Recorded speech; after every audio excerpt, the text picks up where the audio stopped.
Humanity has, for centuries now, been struggling to find solid answers to some of life's most important questions.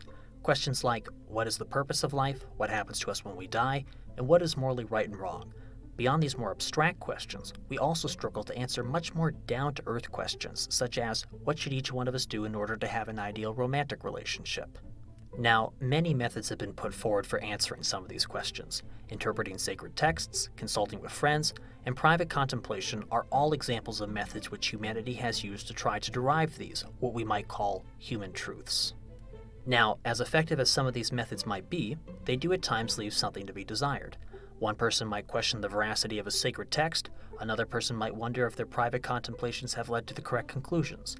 In short, the methods we currently use to derive human truths don't seem to be as effective as the methods we use to derive truth in other areas, such as mathematics, chemistry, and physics. But this might not have to be the case. That is, it might be possible to derive these human truths with the same level of rigor with which we derive truths in the hard sciences. This might not seem obviously possible at first. Discerning human truths seems too much of a subjective process to ever be made rigorous. However, many of the modern hard sciences started out with similarly subjective methods. For instance, in chemistry, we started off saying that the four elements were earth, wind, fire, and water. In physics, our initial observations were subjective statements, such as, this looks reddish. But over time, all of these hard sciences evolved to use similar systems of low-level definitions, foundational truths, and inference, systems which, in mathematics, are referred to as axiomatic systems. What is so special about these systems is that they actually capture the fundamentals of the reasoning process itself within a particular area of study.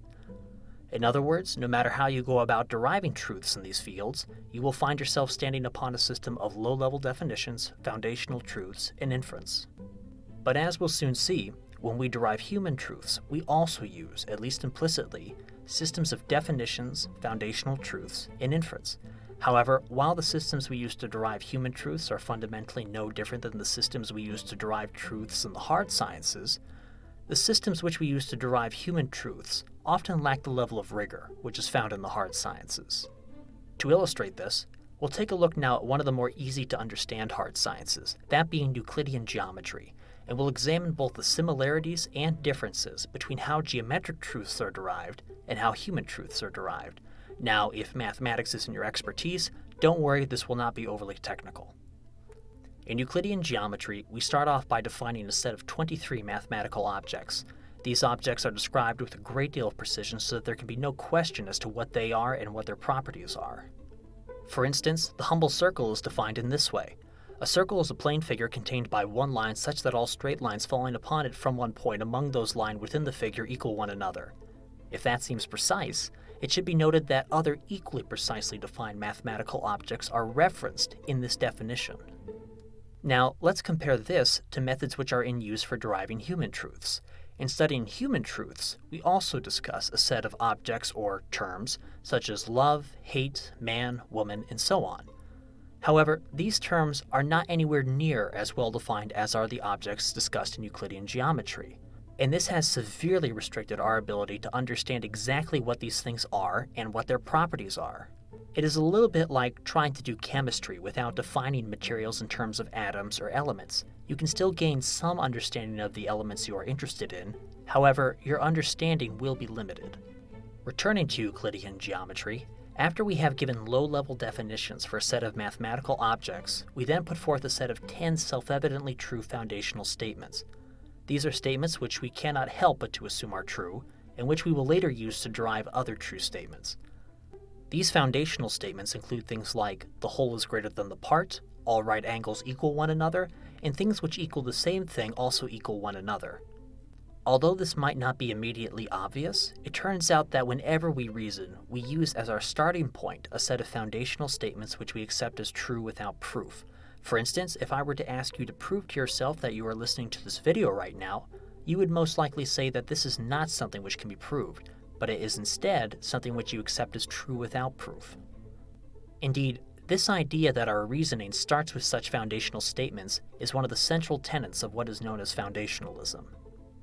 Now, in Euclidean geometry, we see that the foundational statements which we are to use are both clearly identified and self-evidently true. However, when we derive human truths, our foundational statements are almost never even clearly identified. Because of this, not only are we uncertain if these foundational statements are self-evidently true, we don't even know exactly what these foundational statements are. It is a little bit like trying to do chemistry without knowing exactly what your experimental data is, or even if that data is correct. Finally, in Euclidean geometry, after we have introduced our definitions and foundational statements, we then move on to proving other true statements. Unfortunately, even the simplest of geometric proofs are somewhat involved, and so we won't be going through any in this video. However, the important thing to know is that the power of any proof system is that there are no gaps in the reasoning whatsoever. For instance, in Euclidean geometry, usually every single step of a proof is either a definition, a foundational statement, or a previously proved statement. As a consequence, every proved statement is true so long as the foundational statements are true.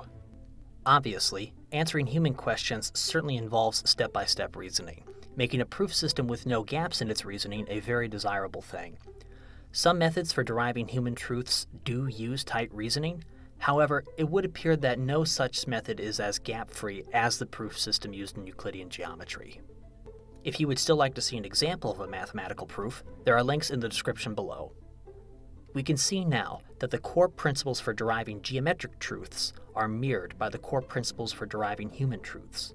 So, perhaps it's the case that we are not condemned to live in uncertainty around some of life's most important questions.